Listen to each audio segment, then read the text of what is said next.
All right. Good morning, everyone. It's our Enneagram Conversations live on Monday morning, February 24th. It's 7 a.m. And thank you so much for those of you who came this morning. I really appreciate it. So we are talking about how each Enneagram type gives and receives encouragement. We all want to feel seen, supported, and encouraged, but have you ever noticed that what lifts you up might not work for someone else? And I'm just noticing that maybe some people need words and some people need action. Some people just need some space. And the Enneagram really helps us to understand how we naturally encourage others and what we actually need to hear ourselves. And when we understand this, it can change everything. It changes our relationships, our work, and our ability to connect with people in a way that actually lands with them. So today we're going to look into how each type gives and receives encouragement, not only so you can support others better, but recognize and ask for the kind of encouragement that truly feeds you. And sometimes we don't even know that ourselves. So it's really eye-opening. Encouragement isn't just about being nice or saying the right thing. It's about making people feel seen and heard in a way that actually resonates with them. So when we receive encouragement in the way that we're wired to, it helps us so much to, first of all, build confidence in ourselves and our work, to feel valued and appreciated, to stay motivated during hard times, to strengthen our relationships and trust between us. And when encouragement misses the mark, it can really feel empty or forced or even frustrating on either end. So we're going to go ahead and look at the Enneagram types at each type, how they encourage others and how they want to be encouraged, and also what backfires for them. So we're going to look at type 1 first. And so type 1s, remember, they're the perfectionists. And so they give really constructive feedback. They want to help people improve. So they encourage with practical solutions rather than more emotional words. And then how they want to be encouraged is they want to hear things like, see how much effort you put into this, and it really makes a difference. Or maybe you don't have to do everything perfectly for you to be valuable. Or the way you hold high standards with everyone around you and really inspires me. But what backfires for them is when you say things like, don't stress about the details, because type 1s really care deeply about the details. Or if you say just relax, because type 1s don't know how to relax. They don't know how to do that without some kind of direction. Or if you give criticism without a solution, that's really hard for them, because remember, type 1s have that really strong inner critic. And so when you do that, you just add to that, you give them fuel to criticize themselves. And then type 2, the helper, the way they encourage others is they offer verbal support and acts of service. And they remind others that they're loved and they're not alone. I mean, most everybody loves that type 2 care. And the way that they want to be appreciated is, just really straightforward words that go to the heart. I appreciate you, not just for what you do, but for who you truly are. You don't always have to be the one giving. Why don't you let me do something for you this time? That's great. Type 2s love that. And maybe even you're loved. I love you. You're loved by everyone, even when you're not helping someone. So what backfires for them is that if you don't acknowledge their kindness, they type 2s don't help for recognition, but when their efforts are overlooked, it can really feel like they don't matter. It hits them in the heart. Or if you tell them to focus on themselves, they thrive in relationships. So self-care is important, but they need to feel valued first before that they can even take care of themselves. So that has to happen first. If you ignore their emotional needs, that triggers them for sure. They show up for everyone else, but when no one asks how they're doing, it really makes them feel invisible and like, what am I doing? And if you dismiss their generosity as too much, if they feel that their care is a burden, they might suppress their natural warmth, which can lead to them feeling resentment for sure. And you can sometimes feel it for sure. They're good at hiding it though.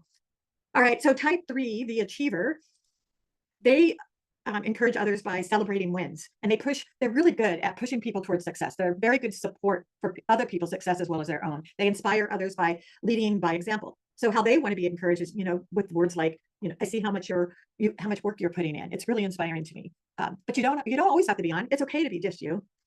You don't have to prove anything to me. I value you for who you are, not just what you do. And what backfires is when you only praise the results, because they need to hear, type 3s in particular, really need to hear that they matter beyond what they achieve. So I'm proud of who you are, not just what you've done. It can be really powerful for them. If you dismiss their ambition, but telling them things like, slow down, that might feel like you don't recognize how important their goals are to them, because goals are very important to type 3s. Or if you compare them to someone else, even a positive comparison can reinforce the belief that their worth is based on outperforming others. There's that competitiveness with the type 3. And if you act indifferent to their success, they thrive on acknowledgement. So if they achieve something amazing and it's met with silence, then they're going to feel unseen. Or if you critique their work ethic without balance. So because type threes, like they push themselves hard and they often crave permission to slow down, but they won't receive it well if it's framed like a weakness. So you have to be a little bit careful with that. And then type four, the individualists, they encourage others by acknowledging emotions. So the type four is very aware of other people's emotions and what they're feeling, and they create space for really deep, real conversations. They remind people that their struggles matter and that they're meaningful. They also express themselves authentically and they honor deep emotions. So how type fours want to be encouraged is like someone truly looking into their eyes and saying, I see you. What you feel is real and it matters. It matters to me and it matters to others. Or you're not alone in this, even if you feel like you are. Or you bring something really special to the world. Your perspective is one of a kind. Because remember, as type fours, we like to feel unique and a little different. We have something special to offer that no one else does. And so what backfires for them is telling them that they're too much. They already fear being misunderstood. So this only deepens that belief that they have. Offering quick solutions instead of letting them process, because they need time to feel things fully before they move on. Or dismissing their emotions as overreacting, because their emotions feel real, very real to them and very meaningful to them. So telling them to move on is like the fastest way to shut them down right away. Comparing them to others, well, they crave individuality. So if you even just simply say, you remind me of so-and-so, it can really feel invalidating. Type five, the investigator. Now, how they encourage other people is they offer their insight and their well-researched advice. They share their knowledge. That's how they encourage others. They support by sharing their resources or helping other people make sense of very complex topics. They remind people that knowledge is power and curiosity is really valuable. Then how they want to be encouraged is words like, I value your perspective. Wow, what you know is really important to me. Or I appreciate your thoughtfulness and the way you see things differently.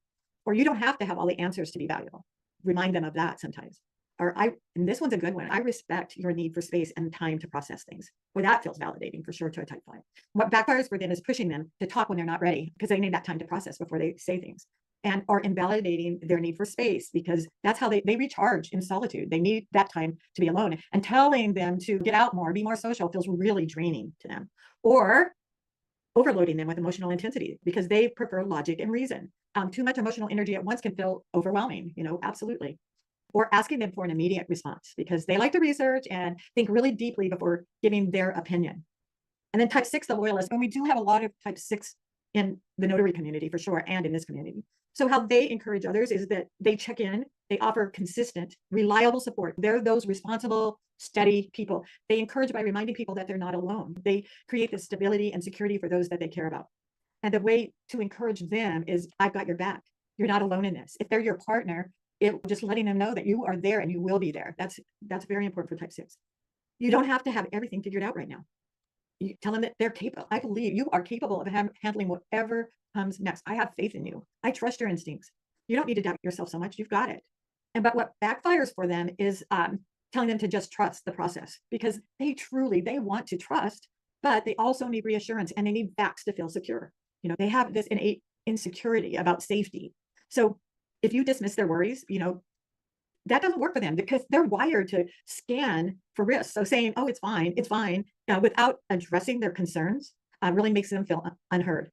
If you're inconsistent with support, like you're there one day and you're not the next, and they get the idea that they can't rely on you, that's just going to bring more doubt for them. Or you mock them because of their cautious nature, which we sometimes do that kind of thing without even realizing it. But they absolutely need to feel safe and not shamed for wanting to be prepared.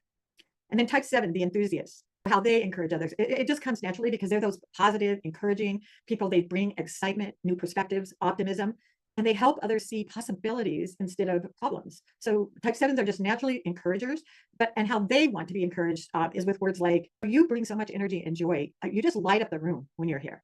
Or I love your enthusiasm. And I know you can also handle the hard stuff. And they're another one that sometimes needs encouragement and permission to slow down. You don't have to do everything all at once. Or remember, type sevens have FOMO. Just remind them you're not missing out on anything. You're exactly where you need to be. Just remind them of things that they sometimes forget. So what backfires for that type seven is if they share something really exciting and then you dismiss it because it can feel like rejection for them. Or if you try to force them into a rigid structure, nope, not going to work because they absolutely thrive and love flexibility. And too many rules or too much of a framework can really feel suffocating to them. Or telling them to just focus because they already know they jump from idea to idea, but they need support, not judgment. So also be very careful to not minimize their depth, because they really are not just fun and lighthearted. They do have deep thoughts too. And they want to be seen for that as well.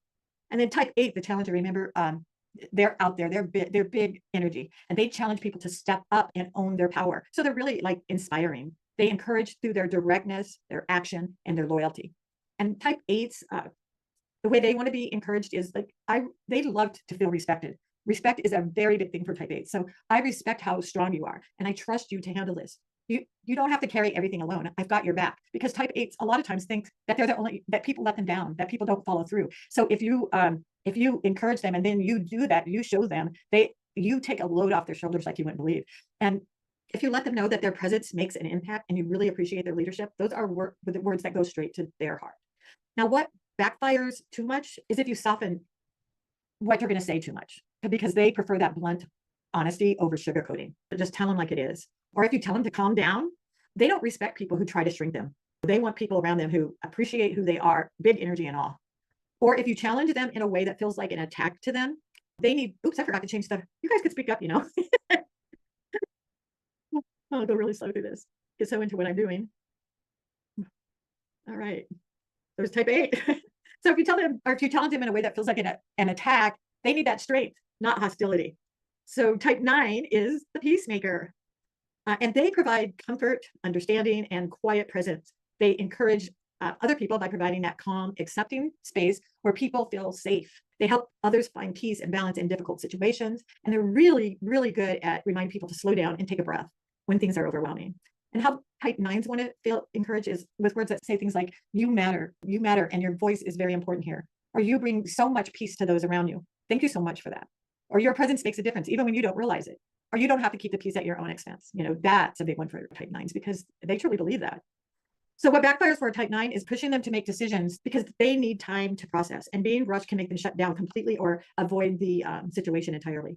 Or if you force them into a conflict, they're going to naturally avoid it. So if encouragement comes in the form of intense discussion, they might check out instead of engaging with you.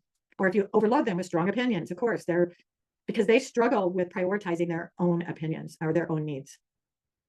And definitely don't tell them to just take a stand. That won't work because they struggle with that already. And if you push them too hard, that can just feel like a lot of pressure rather than supporting them.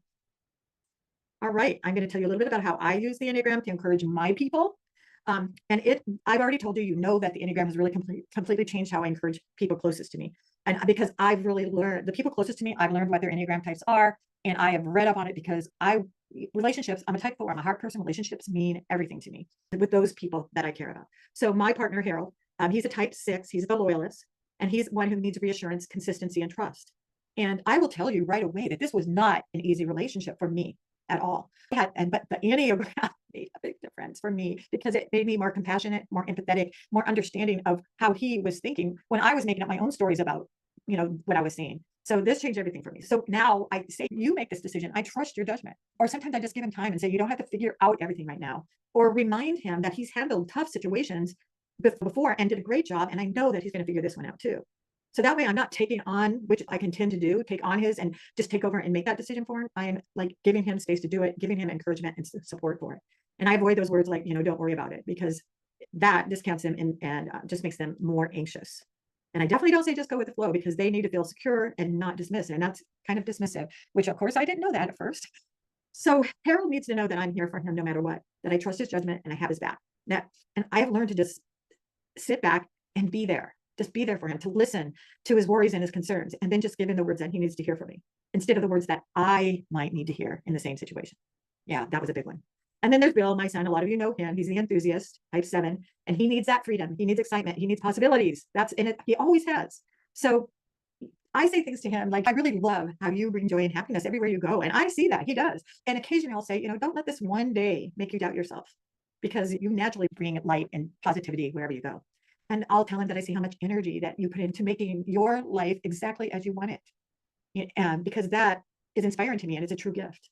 And I avoid words for that, my type 7 son, like you need to settle down or take it easy, or stick with this, or focus, because that sounds like punishment to them. And they already know. I don't need to remind them, and I don't want to make him feel boxed in around me, that's for sure. So Bill and I, we work together, we play together, we spend a lot of time together. So it's really important for us to understand each other. And we're just like anybody, any other family. We have our ups and downs and we have our conflicts and debates for sure. But now we know how to talk to each other. And life is amazingly good whenever you have those kind of relationships. So Bill and I, we consider ourselves not only mother and son, but we're very good friends. And fortunately for me, Bill and most of the people closest to me are very healthy with the help of the Enneagram. We're more self-aware. But the truth is, and we've seen this, is that any of us can and do backslide. We backslide when we're experiencing stress or trauma, because any of us can do that. And it's important to be aware of that. And because that is when we all need the right kind of encouragement the most, is when we do those backslides. Because oftentimes we can recognize just from the feedback we're getting from someone else that, okay, I can see what's going on right now. I can see what I'm doing, and we correct it. But if somebody were to get in our face, or if we were to say something that upset another and they reacted, it wouldn't be good. But when we're working together and we all can see this about each other and help each other, it works a lot. And also, there's a few people in my life who aren't that self-aware, but it helps me to stay calm. It helps me to make really grown-up decisions. Like, do I want this person in my life? Do they need to be in my life? And if they don't, find a way, I can let them go. But if I do want them, even though they're unhealthy, then I have to take the responsibility of carrying out my end of who I want to be in this relationship.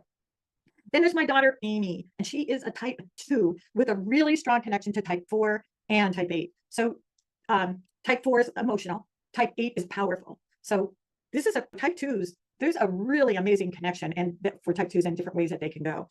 Amy needs to feel appreciated. She needs to feel emotionally understood and respected for her strength and what she knows. So I say things like, Amy, you give so much. You're such a good friend. Why don't you let me take care of you for once? So every now and then I get to do that for her. And I remind her that she doesn't have to do everything alone, that it's okay for her to ask for support, because people in your life want to help you. They just need to know what you need. So she has to sometimes stop and remind herself, this is what I need. And she's gotten really good at setting those boundaries and letting people help her instead of just being the one who helps others. So I avoid saying you should focus on yourself more, because that doesn't land. I avoid saying, just let it go, Amy, just let it go, because she needs that space to process her emotions instead of being told just to move on. And mothers and daughters have really complex relationships, and that's a scientific fact. And Amy and I have.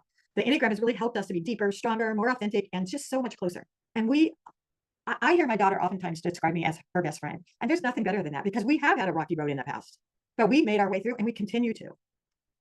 So I wasn't supposed to do that. Before I understood the Enneagram, I used to encourage people the way I wanted to be encouraged, like I said. But now I take a step back. I ask myself, what do they actually need? And for Harold, I told you, it's a reassurance and a loyalty. For Bill, it's space and energy. And for Amy, it's appreciation and emotional depth.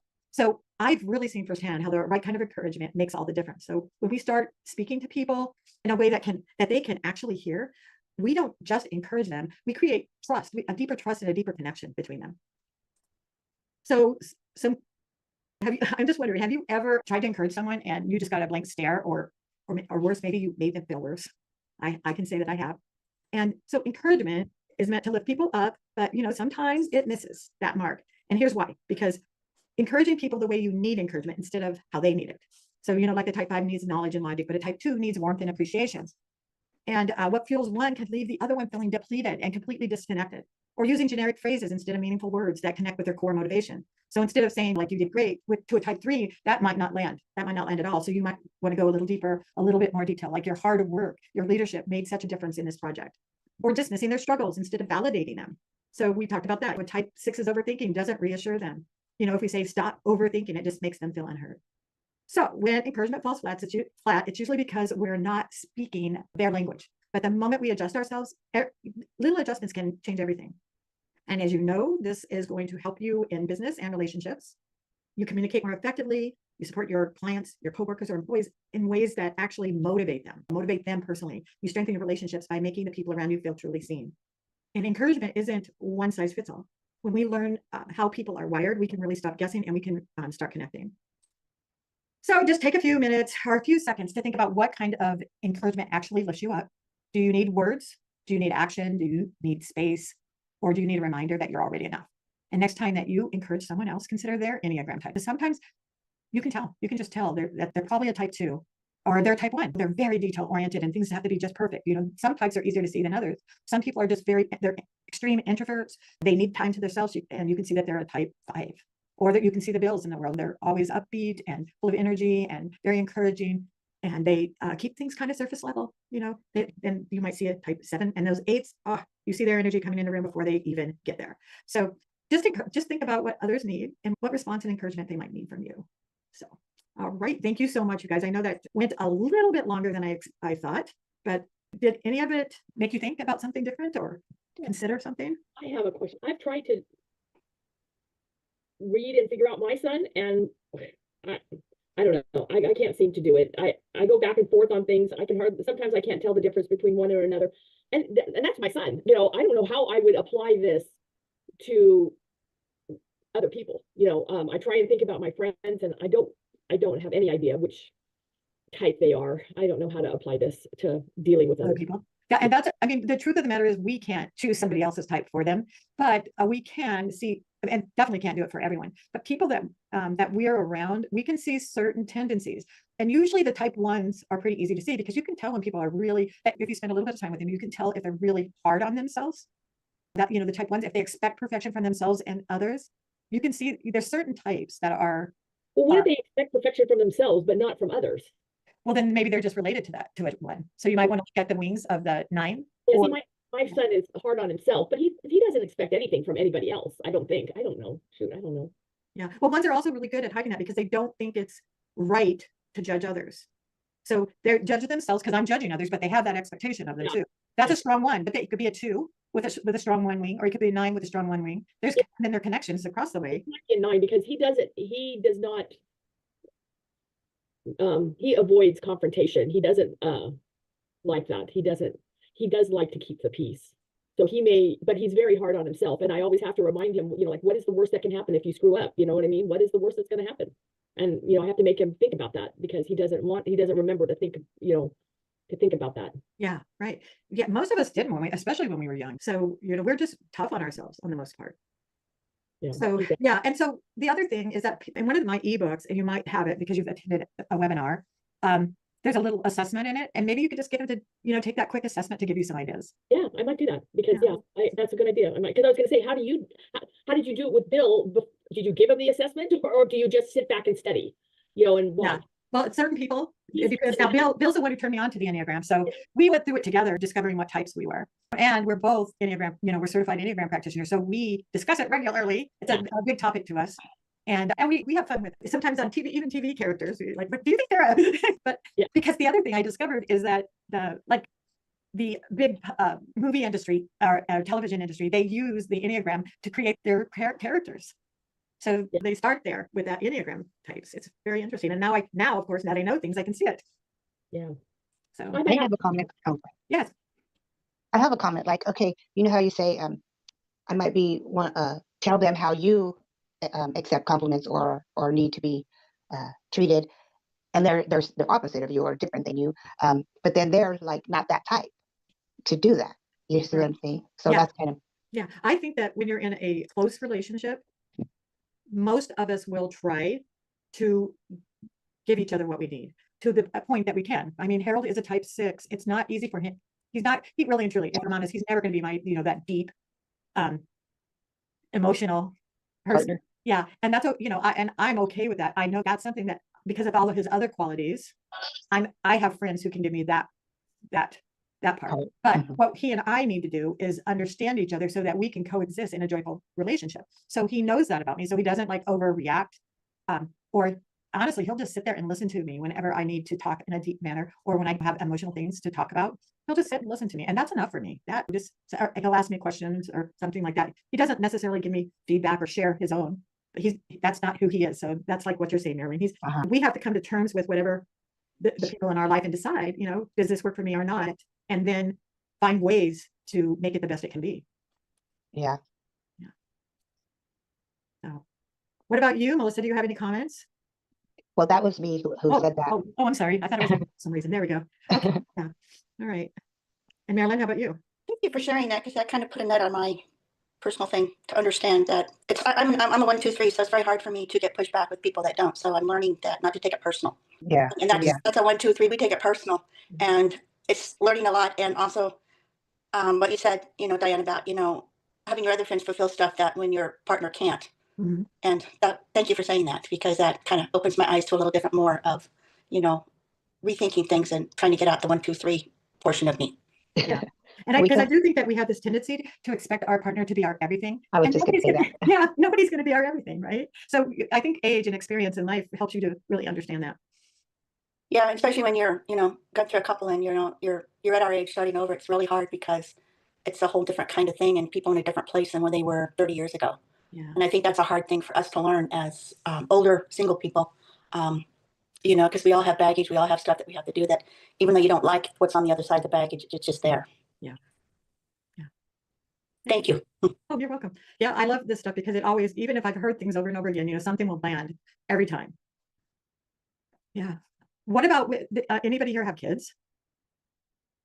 Yeah. Oh, yeah. Kids. Yeah. So That kid and an ex-wife. yeah, yeah. So I mean, and especially mothers and daughters too, boy, or mothers and daughters-in-law. There's a lot of things with mothers and daughters-in-law that we have to really work on, so that we're not the one who's always keeping our mouth shut or the one who's always saying something. That we find a way to have it be who we are with each other, but learn how to say it where each other can hear it in a without putting up their defenses. Yeah. I was going to mention that when I lost you this morning, it was because it was already on my calendar, so it had rained, and then I couldn't find you when I went to my email. So I don't know if you could ask Bill, because Bill's good at sending email reminders of the classes, and that's how a lot of people would probably attend Okay. if they didn't save it to their calendar first. Okay. All right. Yeah. The school system sends one the day before, but not the day of. So maybe I can figure that out. Yeah. Does anybody else have any comments or questions or anything about any Enneagram topic? It doesn't have to be this one. I have My something to husband chime tried in about moms. My mom and I were totally opposite and always at odds our whole life. My mission was, before she passed, was to heal that and be the adult and do that. And sometimes it depends what your goal is, how important it is to be. But when I did that, my mother passed with peace. And that to me Awesome. was the biggest achievement of having to be the bigger person and do that. So sometimes as daughters, we got to step out and really look at our parents and our moms. What was their life like? What happened to them as children? And how has it affected us? But I did that with my mom, and I'm glad I did. Yeah, that's a gift. It's a gift you gave your mom for sure. And yourself. Yeah. Yeah. I can kind of say the same thing. I mean, my mother and I were very, very different. We got along, but there was something that came over those last, I'm going to say 5 years, maybe 10 years, with me, just like with you, Marilyn. And like, I developed more patience with my mom and more curiosity. And you kind of said that same thing. So I got to know her at a deeper level. I asked her questions about her life, that she didn't normally share. We got really close, and I felt like my mom died at a fairly young age, and unexpectedly. And I was so grateful that I did that, because even the hard memories I have of my life as a child, they're compassionate now. They're not angry. They're not sad. They're not heartbroken. They're compassionate. And that I had my mom for a reason. She taught me a lot. So. Yeah, I try and use this with my mom. She's the number 9, but the peacemaker. She avoids confrontation. She just wants you to make it all okay. But she doesn't want to make it. She wants someone else to make it all okay. But so it helps dealing with her, because she does need to be validated, because she's in a position now where people take advantage of her and override her wishes and stuff like that. And so I try and do that, validate her whenever she complains about it, to validate her, her objections and her concerns and stuff like that. So, but yeah, it's not helpful. It's helpful to learn how to speak to her where she feels most validated. So, I think she's a number 9. Again, I see things, I don't know. I feel like I'm a little bit of all of them. Oh, yeah, Mm-hmm. Yeah, and that's absolutely, it's absolutely true. We do see pieces of ourselves in many of them, if not all of them. But what the difference is that motivation, like the strongest motivation. And when that hit home to me, it broke me open, and it made me understand everything. And I knew it was a heart type. And their thing is shame and rejection. A lot of the heart types. So the 2, 3, 4. And then I'm like, when I hit that, it really did, because honestly, whenever I started, I said, I could be anything except for the number 4. Oh, really? Yes. Mm-hmm. And they say that happens quite often, actually. But we never see ourselves, they say, how other people see us. Yes. And it's not even about that, it's that, like, for me, that rejection, like, so anytime I felt dismissed, and there's a long story about why, there's very strong reasons in my childhood why that happened. And when I was able to really look at that, it was like, oh, that poor little girl. And I had internalized that, and I had become tough and protective of myself. I didn't have those feelings. I was strong. And that's what I felt all my life, until I really saw and felt that and let it, and I was able to let it go. And now I recognize it. Like, oh, that's me feeling rejected again. Let it go. You know, it's not real. And so that was a big turnaround for me. Yeah. It's crazy. I still can't decide if I'm a 1 or a 2. Sometimes, I don't know. I still haven't decided. Sometimes I look at it and go, oh yeah, I think I'm leaning more towards 2, and then I'll read it again a different day and go, no, I think I'm a 1. So I guess I'm a both. I don't know. Yeah, you can have be one with a strong wing of the other. And that's, you know, that could happen. But Yeah. you'll figure it out. I mean, just really look at the motivations of both. Yeah. So, yeah. So I think I'll when we get off this call, I need to make my second appointment with you. So I'll do that right now. So we can Okay. do that by the end of the month. Okay. Yeah. Yeah. And Teresa, if you go over that, I mean, if it's, you know, not, if it goes into March, don't worry about it. Okay. All right. Because I don't think I'm going away on Wednesday and I won't have any appointments. Oh, okay. So, all right. And if you have any trouble, just let me know. Okay. All right. I'll look at it and make an appointment. Yeah. Yeah. All right. Anybody else have any final words before we close our meeting? No, just thank you, everybody. I'm getting ready to go to a job, so sorry I'm in and out. That's But thank you. I learned a lot from all of you, and you guys are awesome people. And thank you for all your support on your posts and stuff. I do appreciate you guys. Thank you. Thank you very much for being here. I appreciate it. Thank you. Have a great day. You too. You Yeah. too. Bye-bye. See you soon. Okay. Thanks, Diana. Bye-bye.